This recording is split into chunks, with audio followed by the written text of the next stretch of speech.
Hi everyone, welcome to our channel Magnetrics. ഇന്ന് ഞാൻ എടുക്കാൻ പോകുന്നത് 8ാം ക്ലാസ്സിലെ മെഷർമെന്റ്സ് ആൻഡ് യൂണിറ്റ്സ് എന്ന് പറയുന്ന ചാപ്റ്റർ ആണ്. അതിലെ തേർഡ് പാർട്ടാണ് ഞാൻ ഇന്ന് എടുക്കാൻ പോകുന്നത്. ഫസ്റ്റ് സെക്കൻഡ് പാർട്ട് നിങ്ങൾ കണ്ടു കാണുമെന്ന് വിശ്വസിക്കുന്നു. അപ്പോൾ ഇന്ന് എടുക്കാൻ പോകുന്നത് തേർഡ് പാർട്ടാണ്. അതിൽ ആദ്യം നമുക്ക് പഠിക്കേണ്ടത് ഫണ്ടമെന്റൽ യൂണിറ്റ്സ് ആണ്.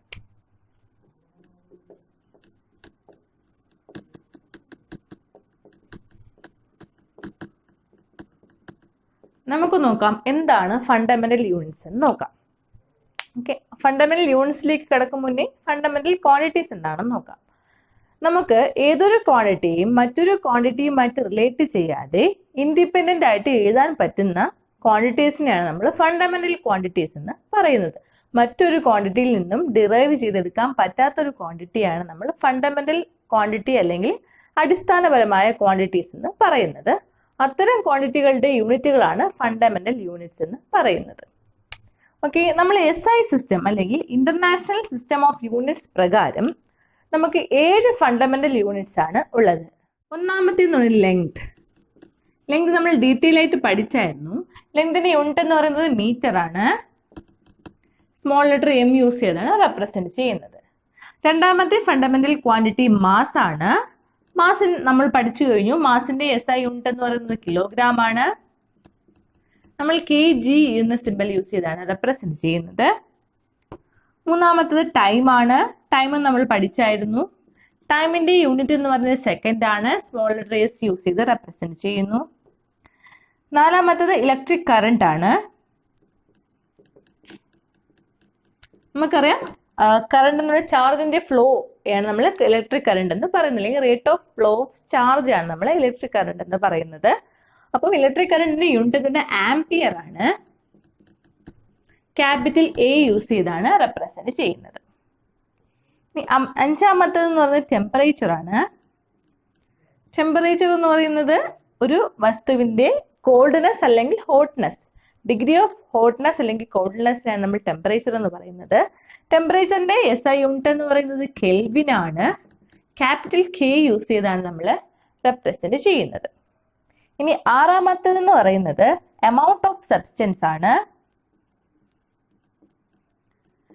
ഈ ക്വാണ്ടിറ്റി നമ്മൾ മെയിൻലി കെമിസ്ട്രിയിലാണ് യൂസ് ചെയ്യുന്നത്. എമൗണ്ട് ഓഫ് സബ്സ്റ്റൻസ് എന്ന് പറയുന്നത് മെയിൻലി ഒരു സബ്സ്റ്റൻസിൽ അടങ്ങിയിരിക്കുന്ന നമ്പർ ഓഫ് പാർട്ടിക്കിൾസിന്റെ എമൗണ്ട് അല്ലെങ്കിൽ നമ്പറിനെയാണ് നമ്മൾ എമൗണ്ട് ഓഫ് സബ്സ്റ്റൻസ് എന്ന് പറയുന്നത്. ഇതിന്റെ യൂണിറ്റ് എന്ന് പറയുന്നത് മോൾ ആണ്. MOLE മോൾ ആണ് ഇതിന്റെ യൂണിറ്റ്. ശ്രദ്ധിക്കണം, നമ്മൾ ഇതിനെ റെപ്രസെന്റ് ചെയ്യുന്നത് സിമ്പിൾ എന്ന് പറയുന്നത് MOL. ഓക്കെ, ഇനി last and final 7th fundamental quantity എന്ന് പറയുന്നത് ലൂമിനസ് ഇന്റൻസിറ്റി ആണ്. ലൂമിനസ് ഇന്റൻസിറ്റി എന്ന് പറയുന്നത് ലൈറ്റിന്റെ തീവ്രതയാണ് നമ്മൾ ലൂമിനസ് ഇന്റൻസിറ്റി എന്ന് പറയുന്നത്. അതിന്റെ യൂണിറ്റ് എന്ന് പറയുന്നത് കാൻഡിലയാണ്. CANDLA Candela. അതിന്റെ സിമ്പിൾ എന്ന് പറയുന്നത് CD ആണ് അതിന്റെ സിമ്പിൾ. ഇത്രയാണ് 7 fundamental quantities: length, mass, time, electric current, temperature, amount of substance and luminous intensity. ഈ 7 ഫണ്ടമെന്റൽ യൂണിറ്റ്സ് ആണ് നമ്മൾ SI സിസ്റ്റത്തിൽ ഉള്ളത്. അടുത്ത് നമുക്ക് പഠിക്കേണ്ടത് ഡിറൈവ്ഡ് യൂണിറ്റ്സ് ആണ്. എന്താണ് ഡിറൈവ്ഡ് യൂണിറ്റ്സ് എന്ന് ചോദിച്ചാൽ ഫണ്ടമെന്റൽ യൂണിറ്റ്സ് യൂസ് ചെയ്ത് റെപ്രസെന്റ് ചെയ്യാൻ പറ്റുന്ന യൂണിറ്റുകളെയാണ് ഡിറൈവ്ഡ് യൂണിറ്റ്സ് എന്ന് പറയുന്നത്, അല്ലെങ്കിൽ ഫണ്ടമെന്റൽ യൂണിറ്റ്സിൽ നിന്നും ഡിറൈവ് ചെയ്തെടുക്കുന്ന യൂണിറ്റുകളെയാണ് ഡിറൈവ്ഡ് യൂണിറ്റ്സ് എന്ന് പറയുന്നത്. ഫണ്ടമെന്റൽ യൂണിറ്റ്സിനെ ഡിപ്പെൻഡ് ചെയ്തായിരിക്കും ഈ ഡിറൈവ്ഡ് യൂണിറ്റ്സ് വരുന്നത്. അതിനൊരു എക്സാമ്പിൾ പറയുവാണെങ്കിൽ ഏരിയ എന്ന് പറയുന്നത് ഒരു ഡിറൈവ്ഡ് യൂണിറ്റ് ആണ്. നമുക്ക് നോക്കാം. ഏരിയ, ഒരു ക്ലാസ് റൂമിന്റെ ലെങ്ത് എന്ന് പറയുന്നത് ഒരു 5 സെന്റിമീറ്ററും ഒരു 5 മീറ്ററും ബ്രെഡ്ത്ത് എന്ന് പറയുന്നത് 4 മീറ്ററും ആണെങ്കിൽ അതിന്റെ ഏരിയ എന്ന് പറയുന്നത് ലെങ്ത് ഇൻറ്റു ബ്രെഡ്ത്ത് ആയിരിക്കും. ഓക്കെ, അപ്പോൾ 5 × 4 20. ഇനി ഏരിയയുടെ യൂണിറ്റ് നമ്മൾ നോക്കുവാണെങ്കിൽ ലെങ്തിന്റെ യൂണിറ്റ് എന്ന് പറയുന്നത് മീറ്റർ ആണ്. അതുപോലെ ബ്രെഡ്ത്തിന്റെ യൂണിറ്റ് എന്ന് പറയുന്നത് അതൊരു നീളത്തിന്റെ അളവ് തന്നെയാണല്ലോ. അപ്പൊ ബ്രെഡ്ത്തിന്റെ യൂണിറ്റ് എന്ന് പറയുന്നത് മീറ്റർ ആണ്, അതായത് മീറ്റർ സ്ക്വയർ. അപ്പം area of A class room എന്ന് പറയുന്നത് 20 മീറ്റർ സ്ക്വയർ എന്ന് നമുക്ക് എഴുതാൻ പറ്റും. അതായത് ഏരിയയുടെ യൂണിറ്റ് എന്ന് പറയുന്ന ഈ മീറ്റർ സ്ക്വയർ ഇതൊരു ഡിറൈവ്ഡ് യൂണിറ്റ് ആണ്.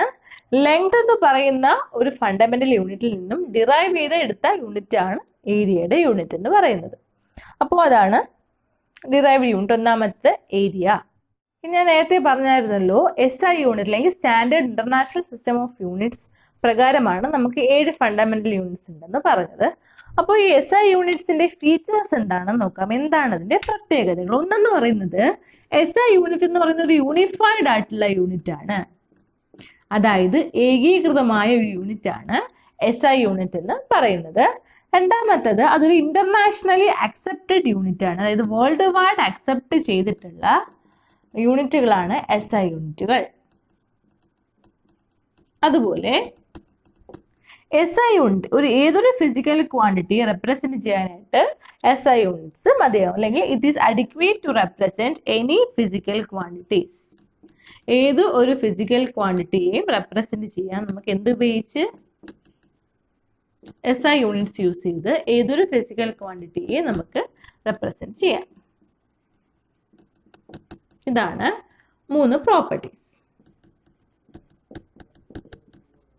യൂണിഫൈഡ് ആയിട്ടുള്ള യൂണിറ്റ് ആണ്, ഇന്റർനാഷണലി അക്സെപ്റ്റഡ് ആണ്, adequate to represent any physical quantities. ഇതാണ് SI യൂണിറ്റിന്റെ 3 ഫീച്ചേഴ്സ്. അടുത്ത വരുന്ന ഡിറൈവ്ഡ് യൂണിറ്റ് എന്ന് പറയുന്നത്, അല്ലെങ്കിൽ ഡിറൈവ്ഡ് ക്വാണ്ടിറ്റി എന്ന് പറയുന്നത് വോളിയം ആണ്.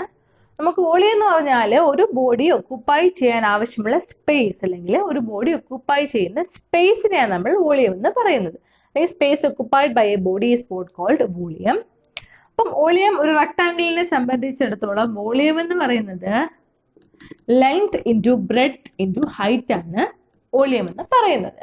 അപ്പോൾ ലെങ്ത് എന്ന് പറയുന്നത്, ലെങ്ത്തിന്റെ യൂണിറ്റ് എന്ന് പറയുന്നത്, നമുക്ക് യൂണിറ്റ് എന്താണെന്ന് നോക്കാം. വോളിയത്തിന്റെ യൂണിറ്റ് എന്താണെന്ന് നോക്കുവാണെങ്കിൽ, ലെങ്ത്തിന്റെ യൂണിറ്റ് എന്ന് പറയുന്നത് മീറ്റർ ആണ്, ബ്രെഡ്ത്തിൻ്റെതും മീറ്റർ ആണ്, ഹൈറ്റിൻ്റെതും മീറ്റർ ആണ്. അപ്പം വോളിയത്തിന്റെ യൂണിറ്റ് എന്ന് പറയുന്നത് മീറ്റർ ക്യൂബ് ആണ്. ഓക്കെ, അപ്പൊ മീറ്റർ എന്ന് പറയുന്ന ഒരു ഫണ്ടമെന്റൽ യൂണിറ്റ് ഉണ്ട്. ആ ഫണ്ടമെന്റൽ യൂണിറ്റിൽ നിന്നും ഡിറൈവ് ചെയ്തെടുക്കുന്ന യൂണിറ്റ് ആണ് മീറ്റർ ക്യൂബ് എന്ന് പറയുന്നത് വോളിയത്തിന്റെ യൂണിറ്റ്. ഓക്കെ, ഇനി അടുത്ത വരുന്നത് ഡെൻസിറ്റി. എന്താണ് density? Mass per unit volume of a body അല്ലെങ്കിൽ substance is what called density. Density എന്ന് പറയുന്നത് യൂണിറ്റ് വോളിയത്തില് ഒക്കുപ്പൈ ചെയ്തിരിക്കുന്ന മാസിനെയാണ് നമ്മൾ ഡെൻസിറ്റി എന്ന് പറയുന്നത്. Density is equal to mass per unit volume of a body is called density. നമുക്ക് unit നോക്കുവാണെങ്കിൽ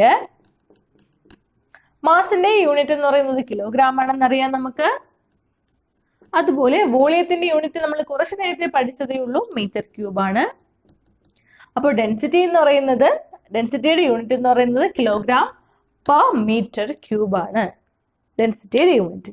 അപ്പോൾ ഡെൻസിറ്റി എന്ന് പറയുന്നത് ഒരു ഡിറൈവ്ഡ് യൂണിറ്റ് ആണ്. കാരണം എന്ന് വെച്ചാൽ ഫണ്ടമെന്റൽ യൂണിറ്റ് ആയ കിലോഗ്രാമിൽ നിന്നും മീറ്ററിൽ നിന്നും ഈ 2 യൂണിറ്റുകൾ ചേരുന്ന ഒരു ഡിറൈവ്ഡ് യൂണിറ്റ് ആണ് ഡെൻസിറ്റിയുടെ unit kilogram per metre cube. അടുത്ത് പറയുന്നത് ഡെൻസിറ്റി ഡിപ്പെൻഡ് ചെയ്യുന്ന കുറച്ച് കാര്യങ്ങളാണ്. അതായത് നമുക്കറിയാം, നമ്മൾ ഒരു ബോഡി, ഒരു വസ്തു ഒരു വെള്ളത്തിൽ ഇടുവാണെങ്കിൽ 2 കണ്ടീഷൻ ഉണ്ട്. ഒന്നിൽ അത് ഫ്ലോട്ട് ചെയ്യാം വാട്ടറിൽ, അല്ലെങ്കിൽ അത് സിങ്ക് ചെയ്യാം. എപ്പോഴൊക്കെയാണ് അത് ഫ്ലോട്ട് ചെയ്യുന്നത് നമുക്ക് നോക്കാം. ഫ്ലോട്ടിങ്ങിന്റെ കണ്ടീഷൻ എന്ന് പറയുന്നത് density of the body less than density of the liquid.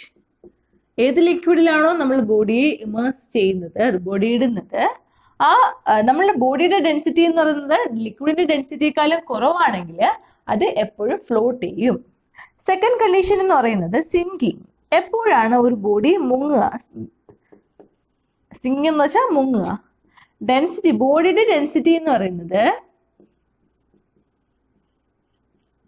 Greater than density of the liquid. ലിക്വിഡിന്റെ ഡെൻസിറ്റിയെക്കാളും നമ്മുടെ ബോഡിയുടെ ഡെൻസിറ്റി കൂടുതലാണെങ്കിൽ എന്ത് സംഭവിക്കും? ബോഡി സിങ്ക് ചെയ്യുമെന്ന് പറയാം. അതുപോലെ ഇതൊരു സോളിഡ് ബോഡി ആവണമെന്നില്ല. ഇപ്പോൾ ഓയില്, എണ്ണ, പെട്രോൾ, ഡീസൽ മുതലായ വസ്തുക്കൾ നമ്മൾ വെള്ളത്തിലിട്ട് എന്ത് സംഭവിക്കും? അത് പൊങ്ങിക്കിടക്കും. കാര്യം എന്ന് പറഞ്ഞാൽ ഓയിലിന്റെയും പെട്രോളിന്റെയും ഡീസലിന്റെയും ഒക്കെ ഡെൻസിറ്റി എന്ന് പറയുന്നത് വാട്ടറിന്റെ ഡെൻസിറ്റി കമ്പയർ ചെയ്യുമ്പോൾ വളരെ കുറവാണ്. അപ്പോൾ density body of the body കുറവായതുകൊണ്ട് എന്ത് സംഭവിക്കും? അത് ലിക്വിഡിൽ ഫ്ലോട്ടായി നിൽക്കും. ഓക്കെ, അതുപോലെ തന്നെ പെട്രോൾ, ഡീസലൊക്കെ കത്തുമ്പോൾ പെട്രോൾ ഡീസൽ കൊണ്ട് കത്തുമ്പോഴത്തേക്കും നമ്മൾ വെള്ളം കൊണ്ട് അണയ്ക്കാൻ പാടില്ല എന്ന് പറയുന്ന കാര്യം എന്ന് പറഞ്ഞാൽ നമുക്കറിയാം പെട്രോളിന്റെ ഡീസലിന്റെ ഡെൻസിറ്റി എന്നത് വാട്ടറിന്റെ ഡെൻസിറ്റിയേക്കാളും വളരെ കുറവാണ്. അപ്പൊ നമ്മൾ വെള്ളം ഒഴിക്കുമ്പോൾ എന്ത് സംഭവിക്കും? വാട്ടർ ഡെൻസിറ്റി കൂടുതലായതുകൊണ്ട് അത് താന്നു പോവും. അപ്പോൾ എന്ത് സംഭവിക്കും? ഈ പെട്രോൾ ഡീസൽ പൊങ്ങി വരും. അപ്പം ബേൺ അല്ലെങ്കിൽ ഫയർ കൂടാൻ സാധ്യതയുണ്ട്. അതുകൊണ്ടാണ് നമ്മൾ ഒരിക്കലും പെട്രോളോ ഡീസലോ സംഭവിച്ച് ബേൺ സംഭവിക്കുമ്പോൾ കത്തുമ്പോഴേ നമ്മൾ വെള്ളം ഒഴിച്ച് അണയ്ക്കരുതെന്ന് പറയുന്ന കാര്യം ഇതാണ്. വാട്ടറിന്റെ ഡെൻസിറ്റി വളരെ കൂടുതലാണ്. പെട്രോളിനെ ഡീസലിനെ സംബന്ധിച്ചിടത്തോളം വാട്ടറിന് വളരെയധികം കൂടുതലാണ്. അതുകൊണ്ട് തന്നെ വാട്ടർ താഴോട്ട് സ്ലിപ്പായിട്ട് ഈ പെട്രോൾ റൈസ് ആവാം. അപ്പം കത്തുന്നത് ആളിപ്പടരാൻ സാധ്യതയുണ്ട്. ഡെൻസിറ്റി ഡിപ്പെൻഡ് ചെയ്ത് സിങ്കിങ്ങും ഫ്ലോട്ടിങ്ങും എക്സ്പ്ലെയിൻ ചെയ്യാനായിട്ട് ഞാൻ ഇവിടെ ഒരു ടെക്സ്റ്റിൽ പറഞ്ഞിട്ടുണ്ട് ഒരു എക്സ്പെരിമെന്റ്. അത് ഞാനിവിടെ കണ്ടക്ട് ചെയ്യാൻ പോവാണ്. 2 ഗ്ലാസ്സിൽ വെള്ളം എടുത്തിട്ടുണ്ട്. ഈക്വൽ വോളിയം ഓഫ് വാട്ടർ 2 ഗ്ലാസ്സിൽ എടുത്തിട്ടുണ്ട്. ഞാൻ ചെയ്യാൻ പോകുന്നതെന്ന് വെച്ചാൽ അതിൽ ഒരു ഗ്ലാസ്സിലേക്ക് ഞാൻ കുറച്ച് ഉപ്പ് അല്ലെങ്കിൽ സോഡിയം ക്ലോറൈഡ് ആഡ് ചെയ്യാൻ പോകുന്നു. അപ്പോൾ ഒരു ഗ്ലാസ്സിൽ വാട്ടറും രണ്ടും ഈക്വൽ എമൗണ്ട് ആണ്. ഒരു ഗ്ലാസ്സിൽ സോൾട്ട് ആഡ് ചെയ്ത വാട്ടർ അല്ലെങ്കിൽ സോഡിയം ക്ലോറൈഡ് ആഡ് ചെയ്ത ബ്രൈൻ സൊല്യൂഷൻ എന്ന് പറയും നമ്മൾ. ഓക്കെ, ആഡ് ചെയ്തു. ഇനി ആദ്യം ഞാൻ ചെയ്യാൻ പോകുന്നത് 2 മുട്ട എടുത്തിട്ടുണ്ട്. ഒരേ വെയിറ്റുള്ള 2 മുട്ടയാണ്. ആദ്യം ഞാൻ ഇതിനെ വാട്ടറിലുള്ള ഗ്ലാസ്സിലേക്ക് ഇടുന്നു. എന്ത് സംഭവിച്ചു? മുട്ട താഴ്ന്നു പോയി. നിങ്ങൾക്ക് കാണാൻ പറ്റുമെന്ന് തോന്നുന്നു. മുട്ട താഴ്ന്നു പോയി. കാരണം എന്ന് വെച്ചാൽ നമ്മൾ ഡെൻസിറ്റിയുടെ കാര്യം പറഞ്ഞായിരുന്നു.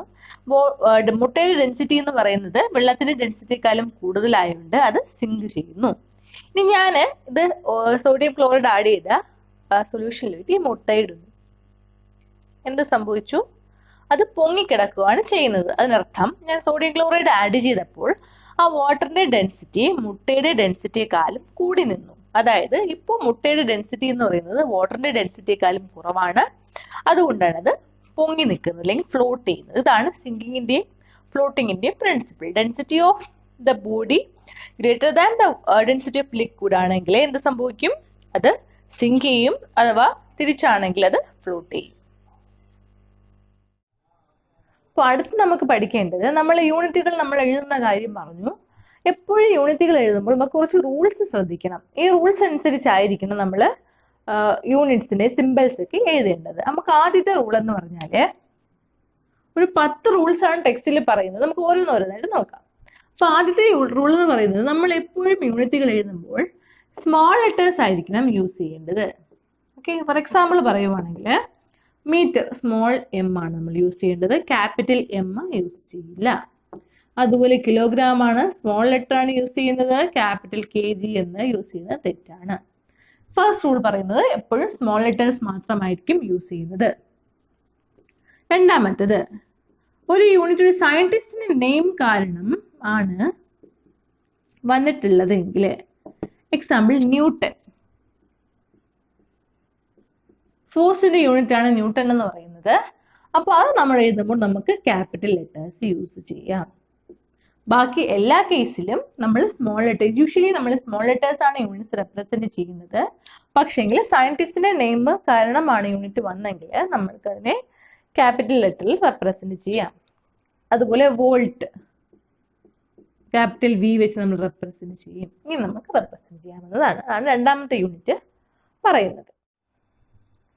മൂന്നാമത്തെ റൂള് പറയുന്നതെന്ന് വെച്ചാല്, സയന്റിസ്റ്റിന്റെ ഫുൾ നെയിം ആണ് നമുക്ക് എഴുതേണ്ടത്. അപ്പൊ നമുക്ക് യൂണിറ്റിനെ ഫുൾ ആയിട്ട് റെപ്രസെന്റ് ചെയ്യണം. അങ്ങനെയെങ്കിൽ ഫുള്ളായിട്ട് എഴുതണമെങ്കിൽ നമ്മൾ എപ്പോഴും എല്ലാ ലെറ്റേഴ്സും സ്മോൾ ലെറ്റേഴ്സ്. എക്സാമ്പിൾ ന്യൂട്ടൺ, നമുക്ക് ഇങ്ങനെ ന്യൂട്ടൺ എന്ന് എഴുതാം, അല്ലെങ്കിൽ ക്യാപിറ്റൽ N ഉപയോഗിക്കാം. അതുപോലെ മീറ്റർ ഫുള്ളായിട്ട് നമ്മളൊരു യൂണിറ്റ്, ഏതൊരു യൂണിറ്റ് നമ്മൾ ഫുള്ളായിട്ട് എഴുതുവാണെങ്കിൽ അതിനെ സ്മോൾ ലെറ്റേഴ്സിലായിരിക്കണം എഴുതേണ്ടത്. വോൾട്ട് എല്ലാം, കെൽവിൻ ആണെങ്കിലും KELVN full letters small letter ആയിരിക്കണം. ഒന്നുകിൽ ഫുൾ ലെറ്റേഴ്സ് സ്മോൾ ലെറ്റർ ആയിട്ട് എഴുതുക, അല്ലെങ്കിൽ സയന്റിസ്റ്റ് നെയിം ആണെങ്കിൽ ഫസ്റ്റ് ലെറ്റർ ക്യാപിറ്റൽ എഴുതുക. 2 രീതിയിൽ നമുക്ക് റെപ്രസെന്റ് ചെയ്യാൻ പറ്റും. നാലാമത്തെ റൂള് പറയുന്നത്, നമ്മൾ പ്ലൂറൽസ് ഒരിക്കലും യൂസ് ചെയ്യാൻ പാടില്ല. യൂണിറ്റുകളുടെ കൂടെ പ്ലൂറൽസ് യൂസ് ചെയ്യാൻ പാടില്ല. അപ്പോൾ എക്സാമ്പിൾ 10 kgs കിലോഗ്രാംസ്, ഇത് തെറ്റാണ്. കറക്റ്റ് വേ എന്ന് വെച്ചാൽ 10 കിലോഗ്രാം എന്നാണ് എഴുതേണ്ടത്. അതുപോലെ 50 സെന്റിമീറ്റേഴ്സ് ഇങ്ങനെ നമ്മൾ എഴുതുന്നത് തെറ്റാണ്. 50 സെന്റിമീറ്റർ പ്ലൂറൽ ഫോംസ് ഒരിക്കലും യൂസ് ചെയ്യാൻ പാടില്ല. അഞ്ചാമത്തെ റൂൾ എന്ന് പറയുന്നത് നമ്മൾ ഫുൾ സ്റ്റോപ്സ് യൂസ് ചെയ്യാൻ പാടില്ല. യൂണിറ്റ്സ് എഴുതിയ ശേഷം, യൂണിറ്റ്സിന്റെ സിമ്പിൾ എഴുതിയ ശേഷം നമ്മൾ ഒരിക്കലും ഫുൾ സ്റ്റോപ്പ് യൂസ് ചെയ്യാൻ പാടില്ല. പക്ഷെ ഒരു എക്സെപ്ഷണൽ കേസ് എന്ന് പറയുന്നത് നമ്മളെ സിമ്പിൾ എന്ന് പറയുന്നത് ഒരു സെന്റൻസിന്റെ ലാസ്റ്റ് ആണെങ്കിൽ യൂസ് ചെയ്യുന്നതുകൊണ്ട് കുഴപ്പമില്ല. പക്ഷേ എക്സാമ്പിൾ പറയുവാണെങ്കിൽ 75 സെന്റിമീറ്റർ ഈസ് ദ ലെങ്ത്. ഈ ഫോം എന്ന് പറയുന്നത് റോങ് ആണ്. കാരണം ഇവിടെ ഒരു ഫുൾ സ്റ്റോപ്പ് യൂസ് ചെയ്തിട്ടുണ്ട്. നമ്മൾ ഇങ്ങനെ എഴുതുവാണ്, ദ ലെങ്ത് ഈസ് 75 സെന്റിമീറ്റർ. ഇവിടെ ഫുൾ സ്റ്റോപ്പ് വരുവാണെങ്കിൽ നോ പ്രോബ്ലം. കാരണം എന്ന് വെച്ചാൽ എൻഡ് ഓഫ് ദ സെന്റൻസിൽ ഫുൾ സ്റ്റോപ്പ് ആകാം, പക്ഷേ അല്ലാത്ത കേസസിലൊന്നും ഫുൾ സ്റ്റോപ്പ് യൂസ് ചെയ്യാൻ പാടില്ല. ഇതാണ് 5th റൂൾ എന്ന് പറയുന്നത്. എൻഡ് ഓഫ് ദ സെന്റൻസിലാണെങ്കിൽ ഫുൾ സ്റ്റോപ്പ് ഇടാം, പക്ഷേ മറ്റു ഒരു കേസസിലും യൂണിറ്റ്സ് എഴുതിയ ശേഷം, യൂണിറ്റ്സിന്റെ സിമ്പിൾസ് എഴുതിയ ശേഷം ഫുൾ സ്റ്റോപ്പ് ഇടാൻ പാടില്ല. അടുത്ത 6ാമത്തെ റൂള് പറയുന്നതെന്ന് വെച്ചാൽ നമ്മൾ ഡിറൈവ്ഡ് യൂണിറ്റ്സ് എഴുതുന്ന സമയത്ത് നമ്മൾ ഒറ്റ സ്ലാഷ്, സിംഗിൾ സ്ലാഷ് മാത്രമേ യൂസ് ചെയ്യാൻ പാടുള്ളൂ. അതായത് നമ്മളിപ്പോൾ ആക്സിലറേഷന്റെ യൂണിറ്റ് പറയും മീറ്റർ പെർ സെക്കൻഡ് സ്ക്വയർ നമ്മൾ എഴുതി. ഇത് നമുക്ക് ഒരിക്കലും മീറ്റർ പെർ സെക്കൻഡ് ഇങ്ങനെ എഴുതുന്നത് റോങ് ആണ്. ഒറ്റ സ്ലാഷ് മാത്രമേ യൂസ് ചെയ്യാൻ പാടുള്ളൂ. അതുപോലെ നമ്മൾ പഠിച്ചു കിലോഗ്രാം പെർ മീറ്റർ ക്യൂബ് പഠിച്ചു. ഇങ്ങനെ ഒറ്റ സ്ലാഷിൽ നമുക്ക് ഡിറൈവ്ഡ് യൂണിറ്റ്സിനെ എഴുതാൻ പറ്റും. പക്ഷേ ഇത്തരത്തില് 2 സ്ലാഷ് ഉപയോഗിച്ച് എഴുതുന്നത് റോങ് ആണ്. അതാണ് 6th റൂള് പറയുന്നത്. അടുത്ത 7ാമത്തെ റൂള് പറയുന്നതെന്ന് വെച്ചാൽ നമ്മൾ ഇപ്പൊ ഡിറൈവ്ഡ് യൂണിറ്റ് എന്ന് പറയുന്നത് 2 യൂണിറ്റുകളുടെ പ്രോഡക്റ്റ് ആണെന്ന് വിചാരിക്കുക. അതായത് ന്യൂട്ടൺ ഉണ്ട്, ന്യൂട്ടൺ മീറ്റർ ആണ്. ഓക്കെ, ഒരു ഡിറൈവ്ഡ് യൂണിറ്റ് ന്യൂട്ടൺ മീറ്റർ. നമ്മൾ എങ്ങനെ എഴുതുമ്പോൾ ഒന്നുകിൽ ആ 2 യൂണിറ്റുകളും തമ്മിൽ ഒരു ഡോട്ട് ഇടുക, അല്ലെങ്കിൽ ഒരു സ്പേസ് ലീവ് ചെയ്ത് വേണം എഴുതാനായിട്ട്. ഈ ന്യൂട്ടൺ മീറ്ററിന് ചേർത്ത് എഴുതുന്ന ഫോം തെറ്റാണ്. ഡിറൈവ്ഡ് യൂണിറ്റ് പ്രോഡക്റ്റ് ആയിട്ടാണ് നമുക്ക് ഡിറൈവ്ഡ് യൂണിറ്റ് എഴുതേണ്ടെങ്കിൽ ഒന്നുകിൽ അതിന് രണ്ടിനും ഇടയ്ക്ക് ഒരു ഡോട്ട് ഇടുക, അല്ലെങ്കിൽ ഒരു സ്പേസ് വിട്ട് വേണം എഴുതാനായിട്ട്. അല്ലാതെ ചേർത്ത് എഴുതുന്നത് തെറ്റാണ്.